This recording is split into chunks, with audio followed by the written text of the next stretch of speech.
हरे कृष्णा। श्री क्षेत्र पंढरपुर की भावमयी यात्रा में आप सबका स्वागत है। तो कल जिस प्रकार हमने श्रवण किया कि पुंडलिक महाराज पिछले जन्म में मोचीकंद राजा थे और भगवान श्री कृष्ण ने पुंडलिक महाराज को ये वचन दिया था कि द्वापर युग में आपको मैं दर्शन दूंगा, आपकी इस इच्छा को पूर्ण करूंगा। इसी क्रम को आगे बढ़ाते हुए वही राजा मोचीकंद द्वापर युग में पुंडलिक के स्वरूप में जन्मे। पुंडलिक के माता पिता भगवान श्री कृष्ण के परम भक्त थे, वैष्णव थे, परंतु पुंडलिक बिल्कुल ही उनकी विपरीत स्वभाव का था। सदैव माता पिता के साथ दुर्व्यवहार करता, उन्हें सताता, पर पूरे गांव में भी सबको बहुत हैरान करता। माता पिता भगवान से पुंडलिक के लिए सदैव प्रार्थना करते, उसे समझाते, पर पुंडलिक पर जरा भी असर न होता। तब माता पिता ने विचार किया, क्यों न पुंडलिक का विवाह करवा दें, संभव है विवाह के बाद संभल जाए। पुंडलिक का विवाह हो गया, परंतु पुंडलिक ऐसे का ऐसा अब तो सदैव अपनी पत्नी के पीछे पागल रहता, माता पिता की किसी भी प्रकार की सहायता न करता, उनसे काम करवाता, उन्हें बहुत दुख देता। एक दिन पुंडलिक के माता पिता काशी की यात्रा के लिए निकले, पद यात्रा करते हुए, और पीछे से पुंडलिक भी घोड़ा गाड़ी लेकर पत्नी के साथ काशी घूमने को निकला।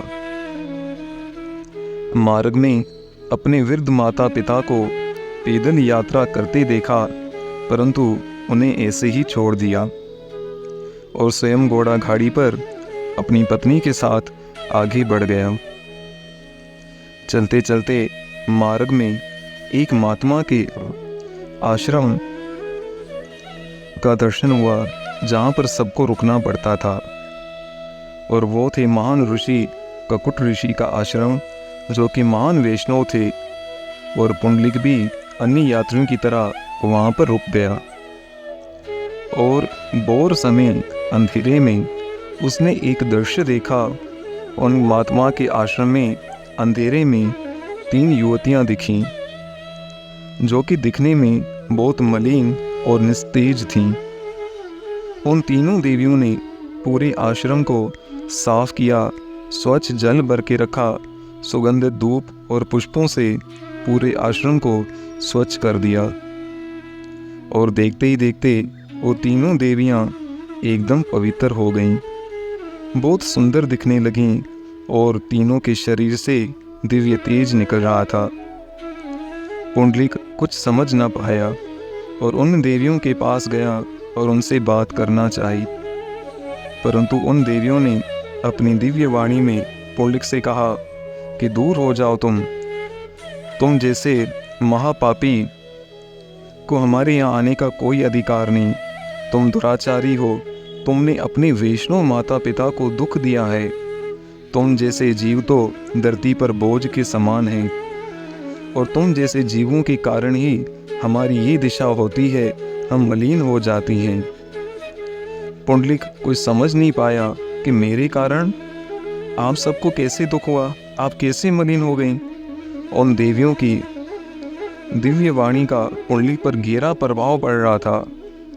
उन देवियों ने कहा कि हम वास्तव में गंगा, यमुना और सरस्वती हैं।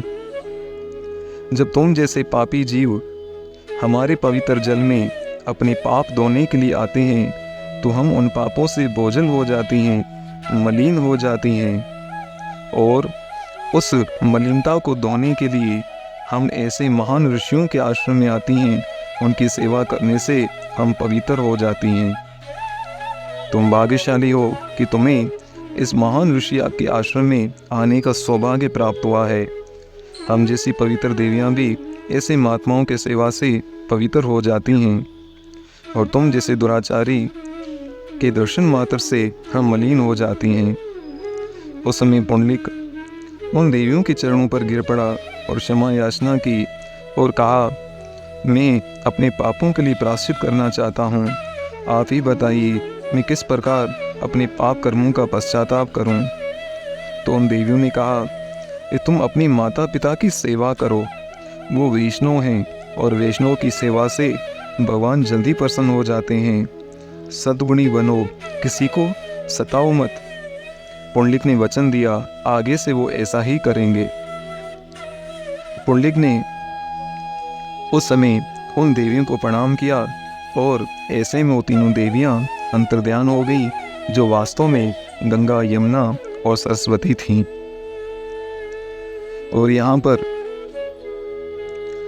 हमें ये बात समझने को मिलती है, किसी महात्मा ने बहुत सुंदर ये शब्द कहे हैं कि संसारी नर सदैव ये कामना करें कि कब तीर्थ दर्शन को जाएं। संसारी नर सदैव ये कामना करें कब तीर्थ दर्शन को जाएं, और स्वयं तीर्थ ये कामना करें कि कब हरि की भक्त हमारे यहाँ आएं। अर्थात हम सब ये इच्छा करते हैं कि कब हमें सौभाग्य मिलेगा कि गंगा मैया, यमुना, सरस्वती, गोदावरी के दर्शन करने का सौभाग्य मिलेगा। परंतु तीर्थ सदैव ये कामना करते हैं कि कब हरि के भक्त हमारे यहाँ आएंगे और हमारे जल में स्नान करेंगे, और उनके दर्शन मात्र से, उनके स्पर्श मात्र से हम पवित्र हो जाएंगे। तो तीर्थ भी ऐसे महात्माओं की दर्शन की कामना करती हैं, क्योंकि महात्मागण वैष्णव चलते फिरते तीर्थ होते हैं और उन वैष्णव के प्रभाव से तीर्थ भी पवित्र हो जाते हैं। तो ऐसे वैष्णव के दर्शन की तो तीर्थ भी कामना करते हैं। उन देवियों के अंतर्ध्यान हो जाने के बाद पुंडलिक एकदम बदल गया, और जब उनके माता पिता उस आश्रम में पहुँचे तो पुंडलिक उनके चरणों में गिर गए, उनसे क्षमा याचना की और अपने साथ घोड़ा गाड़ी में बिठाकर तीर्थ यात्रा करवाई, और गांव लौटने पर अपने माता पिता की हृदय से सेवा करने लगा। पुंडलिक के माता पिता परम वैष्णव थे। पुंडलिक के इस स्वभाव से बहुत प्रसन्न हुए, उसे बहुत आशीर्वाद देते और भगवान श्री कृष्ण से अपने पुत्र के लिए मंगल कामना करते। पुंडलिक अपने माता पिता की हृदय से सेवा करने लगा, किसी भी प्रकार का उनको कष्ट ना हो। वो रात्रि में अपने माता पिता की चरण सेवा करता, उनके सोने के बाद ही सोता। माता पिता भी पुत्र को आशीर्वाद देते, और इस प्रकार एक दिन पुंडलिक रोज की तरह अपने माता पिता की चरण सेवा कर रहा था। रात्रि के समय इस कदर सेवा में लीन था कि ऐसे में उसके घर में प्रकाश फैल गया। पुंडलिक को लगा कि कोई दिव्य शक्ति का घर में प्रवेश हुआ है, परंतु माता पिता की सेवा को छोड़कर उठना भी उसे ठीक ना लगा। तो पीछे मुड़कर देखा, और क्या देखते हैं कि साक्षात द्वारिकाधीश नंद नंदन भगवान श्री कृष्ण मंद मंद मुस्कुरा रहे हैं। और पुंडलिक को विश्वास ही नहीं हो रहा था, परंतु मात्र सेवा पर लगे रहे, और पास में एक ईंट पड़ी थी। वो प्रभु की तरफ बढ़ा दी और कहा, प्रभु इस समय तो यही आसन आप स्वीकार करें, मैं जब तक अपनी मातृ सेवा से निवृत्त हो जाऊं। पुंडलिक उस समय अपने माता पिता की सेवा करने लगा, और पुंडलिक के माता पिता वैष्णव थे। पुंडलिक की उन वैष्णव सेवा से प्रसन्न होकर भगवान श्री कृष्ण ने उस ईंट को भी अपने गौलोक के सिंहासन के समान समझकर स्वीकार किया, और उस पर खड़े होकर पुंडलिक की प्रतीक्षा करने लगे। पुंडलिक सेवा से निवृत्त हुआ, तब तक भगवान श्री कृष्ण प्रतीक्षा करते रहे। पुंडलिक भगवान के चरणों पर गिर पड़े, नमन किया, स्तुति की। प्रभु आप वास्तव में करुणा के सागर हो, भक्त वत्सल हो, जो मुझ जैसे पतित के लिए आप द्वारिका से चलकर आए। भगवान श्री कृष्ण ने पुंडलिक से कहा, तुम्हारी मातृ सेवा से मैं अति प्रसन्न हूँ, तुम मुझसे कुछ वर मांगो। पुंडलिक कहने लगा, प्रभु आपके दर्शन हो गए, अब इससे बढ़कर और मेरे लिए क्या वर हो सकता है। फिर भी आप यदि मुझे कुछ देना चाहते हैं तो बस मेरी यही कामना है कि आपने जैसे आज मुझ पतित पर कृपा की है, ये कृपा सर्व जगत पर भी सदैव बरसती रहे और सबको आपके दर्शन की प्राप्ति हो। आप इसी स्वरूप में यहाँ पर सबको अपने दर्शन से कृतार्थ करें। भगवान श्री कृष्ण ने तथास्तु कहा और उसी विग्रह स्वरूप में भगवान श्री कृष्ण आज भी पंढरपुर में भक्तों को दर्शन देने के लिए खड़े हैं। समय के अनुसार पुंडलिक तो भगवान के धाम में चले गए, पर उनकी भक्ति के कारण भगवान आज भी यहीं खड़े हैं।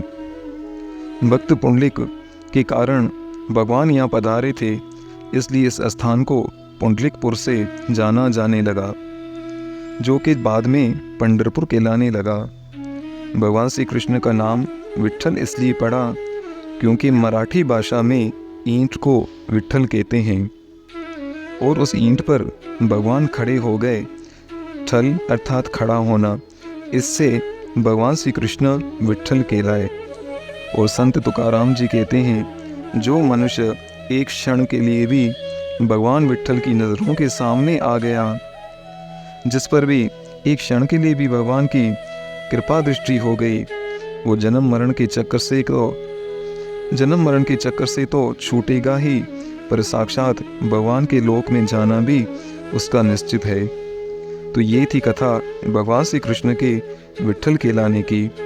पुंडलिक के जीवन से हमें ये सीख मिलती है कि वैष्णव माता पिता की सेवा से भगवान जल्दी प्रसन्न हो जाते हैं।